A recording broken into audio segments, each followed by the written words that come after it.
Question है एक नया कि विद्युत परिपथ को प्रभावित करने वाले कारण। तो विद्युत प्रतिरोध को प्रभावित करने वाला कौन क्वेश्चन है? विद्युत प्रतिरोध को प्रभावित करने वाले कारक बताना कि जो विद्युत प्रतिरोध है इसको कौन कौन सा कारक है जो प्रभावित करता है। तो देखो, प्रभावित करने वाले कारक,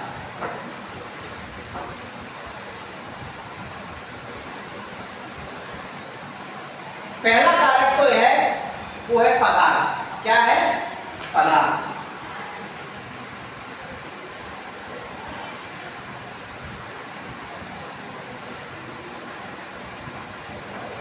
हाँ बेटा, अगर विद्युत प्रतिरोध अगर किसी पर, अगर ये विद्युत प्रतिरोध दिख रहा है, अगर ये किसी की वजह से प्रभावित होता है तो वो पहला कारक है पदार्थ। कॉपर का तार होता है, एल्यूमिनियम का तार होता है, तार के कई प्रकार होते हैं, मैंने बताया था, है ना, आपको पहले बताया था। तार कॉपर है, तांबा है, एल्यूमिनियम है, बताए थे।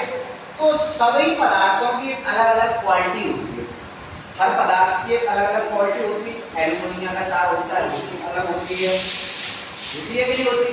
कॉपर का होता है उसकी अलग होती है ना। तो हर तार की, तांबे का है, हर तार की क्वालिटी अलग होती है। तो उसी प्रकार अब ये बताओ आप मुझे, जब मान लो मैंने एक कॉपर का ले लिया, एक तांबे का ले लिया, एक चांदी का ले लिया, एक सिल्वर का ले लिया, एल्यूमिनियम, कॉपर और तांबा, ये चार प्रकार के ले लिए मैंने। ये एल्यूमिनियम है, ये कॉपर है, ये चांदी है, ठीक है। तो ये तीन प्रकार के हमने तार ले लिए और इन तीनों तारों की लंबाई बेटा कितनी है? बराबर है। कैसी है? ठीक। और इन तीनों तारों की लंबाई कैसी है बेटा? बराबर है। और इनका जो क्षेत्रफल है अनुप्रस्थ, यानी कि जो तार होते हैं, तार के अंदर का क्षेत्रफल है वो कैसा है? बराबर। जैसे मान लो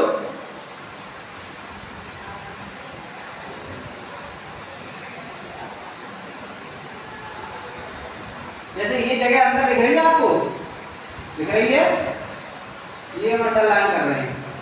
ये जो जगह है ये दो तीनों की कैसी है? बराबर है। अंदर अंदर का जो, इसको बोलते हैं अनुप्रस्थ क्षेत्रफल। क्या बोलते हैं? अनुप्रस्थ क्षेत्रफल। ये तीनों का क्या है? बराबर है, यानी कि समान है। लंबाई भी समान है। क्या समान है? लंबाई, ठीक। और अनुप्रस्थ क्षेत्रफल आ जाओ,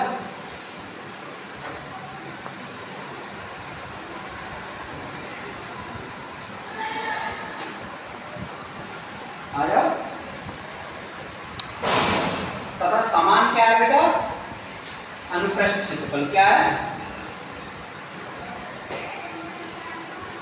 अनुप्रस्थ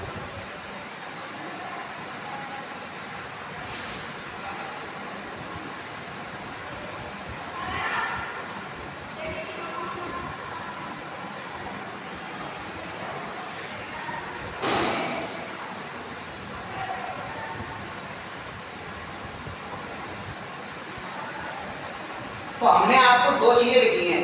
पहला लिखा है समान लंबाई। क्या लिखा है? समान। तो ये तार कैसी बेटा? समान लंबाई। और इनका जो अनुप्रस्थ क्षेत्रफल है क्या है? अनुप्रस्थ क्षेत्रफल। ये भी तीनों का कैसा है? बराबर है। तो बेटा इनका प्रतिरोध अलग अलग होगा कि नहीं होगा? नहीं होगा या होगा? बताओ भाई। होगा, क्योंकि जो कमजोर क्वालिटी का है वो जल्दी जल जाएगा और जो अच्छी क्वालिटी का है वो ज़्यादा देर तक चलेगा, है ना। तो बेटा हमारा कहने का मतलब ये है कि चालक का प्रतिरोध उनकी लंबाई और उनके क्षेत्रफल पर निर्भर करता है। किस पर करता है? क्षेत्रफल पर निर्भर करता है, नहीं करता है। जैसे करता है कि नहीं करता है? तो ये तो लंबाई समान है और क्षेत्रफल समान है, तो प्रतिरोध जरूरी नहीं है कि जाको कम होगा जाको ज्यादा होगा, लेकिन एक बात हमेशा याद रखो, प्रत्येक पदार्थ का, इसका बेटा प्रत्येक पदार्थ का प्रतिरोध, प्रत्येक पदार्थ का प्रतिरोध यानी कि भिन्न भिन्न होता है। कैसा होता है? भिन्न भिन्न। तो सुनो, प्रत्येक पदार्थ का प्रतिरोध कैसा होता है? अलग अलग होता है। कैसा होता है? अलग अलग होता है। और तो भिन्न भिन्न पदार्थों का भिन्न भिन्न, यानी कि एल्युमिनियम का प्रतिरोध क्या होगा? अलग होगा कॉपर से। कॉपर का क्या अलग होगा? एल्युमिनियम से। इसका जान दिया जिंक है, Zn(Cu), ये Cu है ना, इसका कैसा होगा? इनसे अलग होगा। तो प्रत्येक पदार्थ का भिन्न भिन्न प्रतिरोध भिन्न भिन्न होगा। भिन्न भिन्न पदार्थों का प्रतिरोध भिन्न भिन्न होता है, यानी कि अलग अलग पदार्थों का प्रतिरोध कैसा होता है? अलग अलग होता है। तो अलग अलग पदार्थों का प्रतिरोध कैसा होता है बेटा? आपको एक बात हम फिर से समझा रहे हैं, ध्यान से देखना। अलग अलग पदार्थ का प्रतिरोध अलग अलग होता है। कैसा होता है बेटा? समान लंबाई होगी, समान लंबाई होगी, समान क्षेत्रफल होगा, लेकिन उनका प्रतिरोध अलग अलग होगा।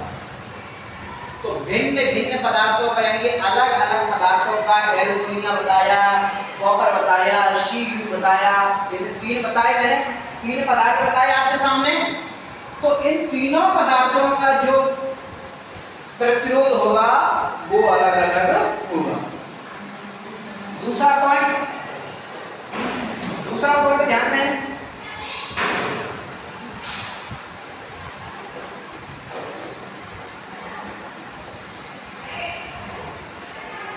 दूसरा पॉइंट ये है बेटा कि जैसे किसी चालक का प्रतिरोध उसकी लंबाई के अनुपाती होता है। जैसे मान लो ये कोई चालक है? ये लंबा है, क्या है बेटा? ये इसकी लंबाई है, तो इसका प्रतिरोध क्या होगा? इस लंबाई के बराबर होगा। क्या होगा? इसमें क्या लंबाई के बराबर क्या होगा? लंबाई के समान क्या होगा? यानी कि अनुक्रमानुपाती क्या होगा? अनुक्रमानुपाती। तो बेटा इधर देखें, लंबाई के अनुक्रमानुपाती क्या होगा? प्रतिरोध होगा। ठीक है, हमेशा लंबाई पर निर्भर करता है। क्यों? क्या प्रतिरोध लंबाई पर निर्भर करता है? प्रतिरोध लंबाई पर निर्भर करता है। क्यों? क्योंकि जितना लंबाई होगी उतना ही प्रतिरोध होगा। ठीक है, दो पॉइंट। तीसरा पॉइंट देखो, तीसरा पॉइंट हमारा ये है कि क्षेत्रफल पर निर्भरता।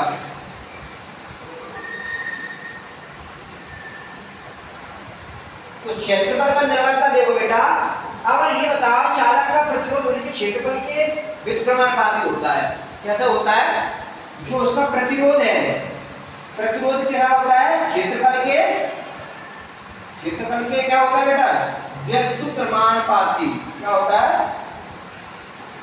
हाँ, हमेशा याद रखना, लंबाई क्या होती है? अनुक्रमानुपाती, यानी कि समान।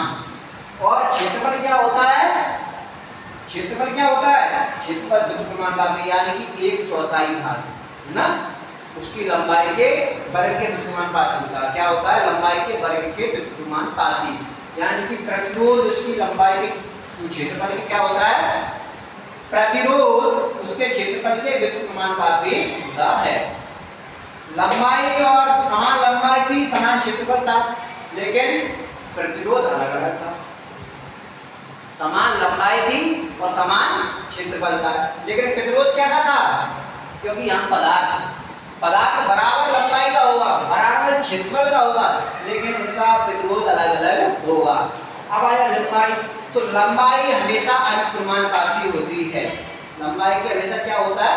अनुक्रमानुपाती होता है, लंबाई के समान बराबर होता है। अब आ जाए क्षेत्रफल, लेकिन क्षेत्रफल के बराबर नहीं होता है। क्षेत्रफल के हमेशा होता है व्युत्क्रमानुपाती। क्या होता है? व्युत्क्रमानुपाती। एक पॉइंट और बचा है, ताप पर निर्भरता। बताओ बेटा, क्या प्रत्येक पदार्थ का ताप इक्वल होता है? भाई नहीं होता। एल्युमिनियम है, कॉपर है, Cu है, मैंने आपको बताया था प्रत्येक का ताप समान नहीं होता है। ठीक है, तो हम आपको स्पेसिफिक देख लो, इसमें धात्विक चालक का प्रतिरोध बढ़ता है, यानी कि ताप बढ़ाओगे तो प्रतिरोध बढ़ेगा। ताप बढ़ाने पर क्या बढ़ता है? ताप बढ़ाने पर क्या होता है? ताप बढ़ाने पर प्रतिरोध बढ़ता है। क्या होता है? देख, तो अगर जैसे मान लो हमने कही एल्युमिनियम का तार या किसी भी प्रकार का किसी भी पदार्थ का तार